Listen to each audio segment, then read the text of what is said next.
From the blue, purple, and scarlet yarn they made woven garments for ministering in the sanctuary. They also made sacred garments for Aaron, as the Lord commanded Moses.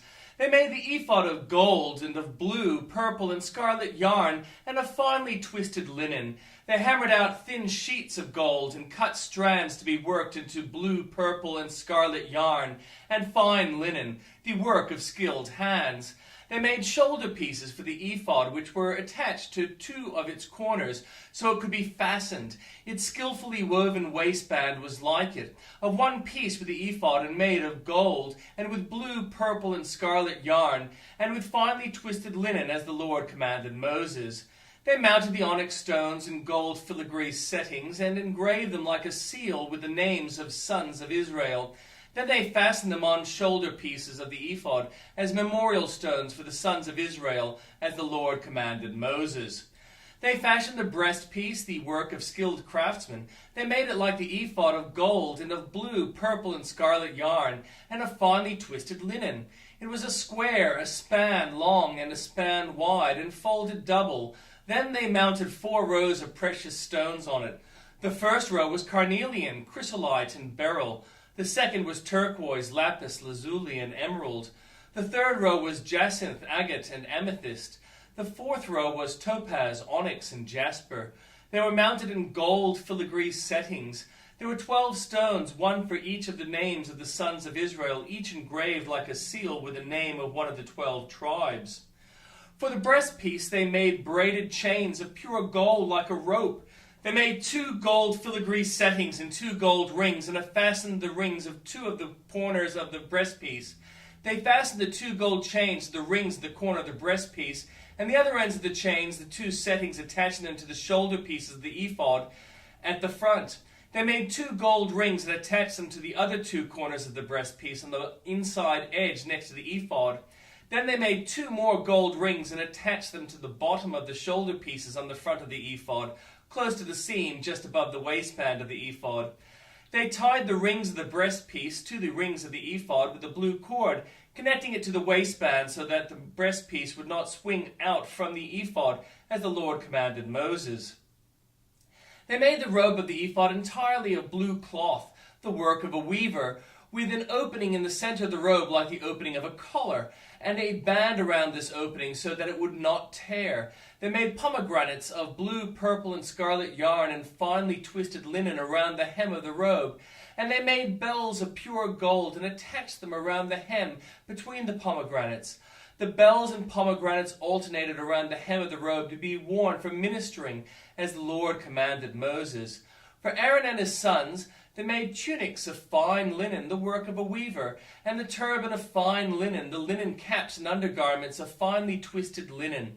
The sash was made of finely twisted linen and blue, purple, and scarlet yarn, the work of an embroiderer, as the Lord commanded Moses.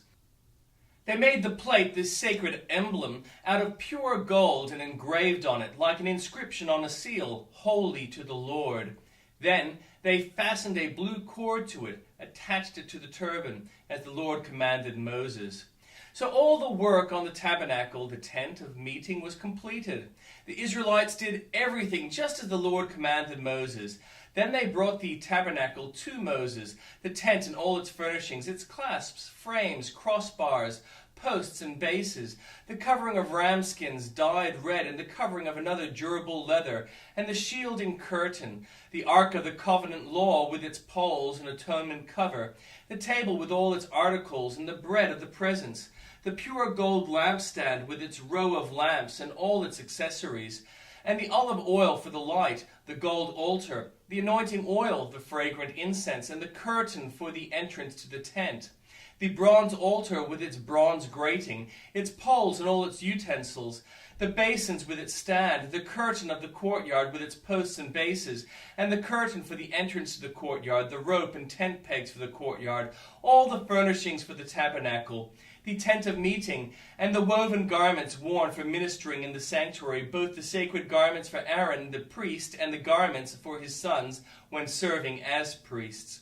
The Israelites had done all the work just as the Lord had commanded Moses. Moses inspected the work and saw that they had done it just as the Lord had commanded. So Moses blessed them. Then the Lord said to Moses, "Set up the tabernacle, the tent of meeting, on the first day of the first month. Place the ark of the covenant law in it, and shield the ark with the curtain. Bring in the table and set out what belongs on it. Then bring in the lampstand and set up its lamps. Place the gold altar of incense in front of the ark of the covenant law, and put the curtain at the entrance to the tabernacle. Place the altar of burnt offering in front of the entrance to the tabernacle, the tent of meeting.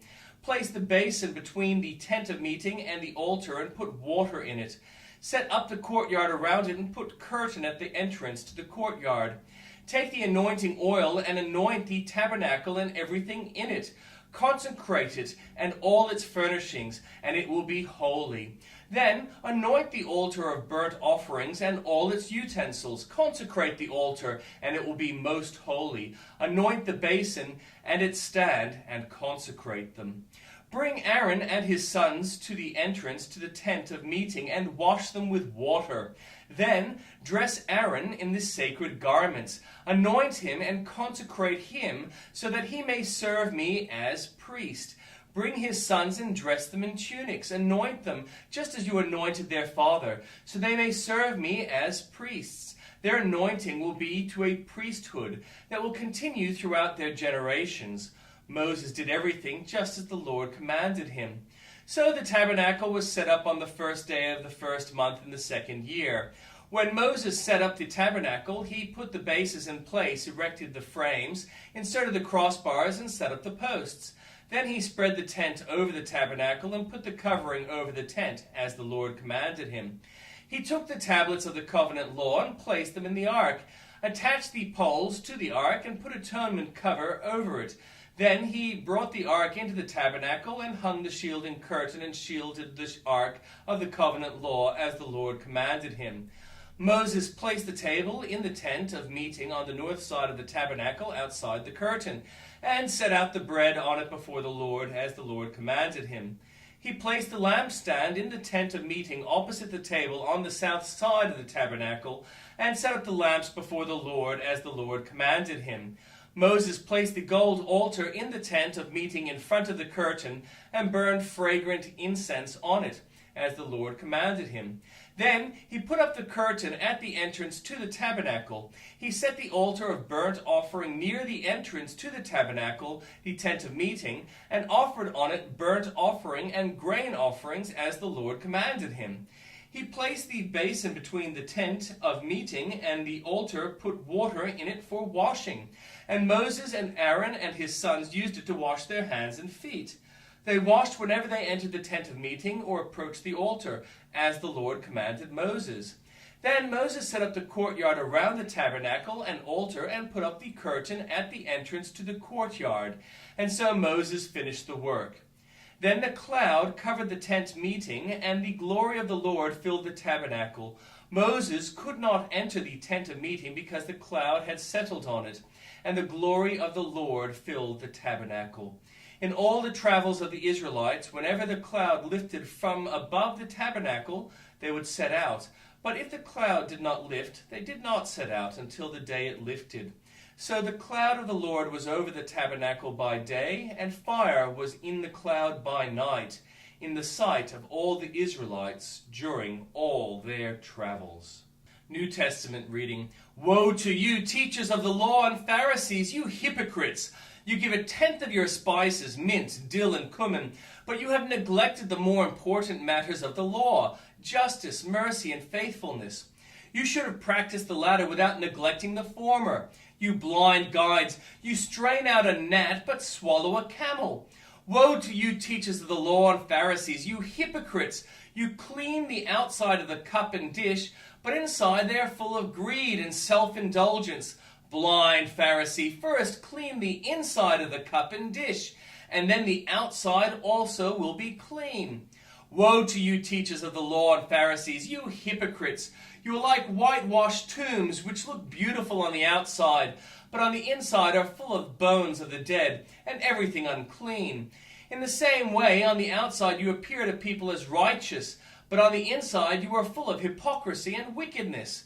Woe to you, teachers of the law and Pharisees, you hypocrites! You build tombs for the prophets and decorate the graves of the righteous. And you say, if we had lived in the days of our ancestors, we would not have taken part with them in shedding the blood of the prophets.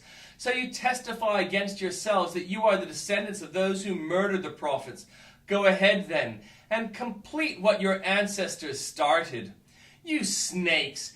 You brood of vipers, how will you escape being condemned to hell? Therefore I am sending you prophets and sages and teachers. Some of them you will kill and crucify. Others you will flog in your synagogues and pursue from town to town.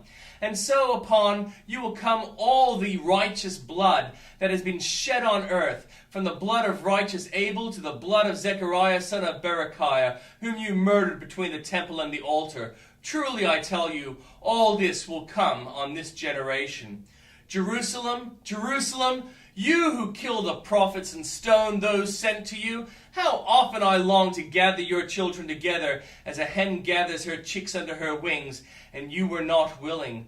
Look, your house is left to you desolate. For I tell you, you will not see me again until you say, Blessed is he who comes in the name of the Lord.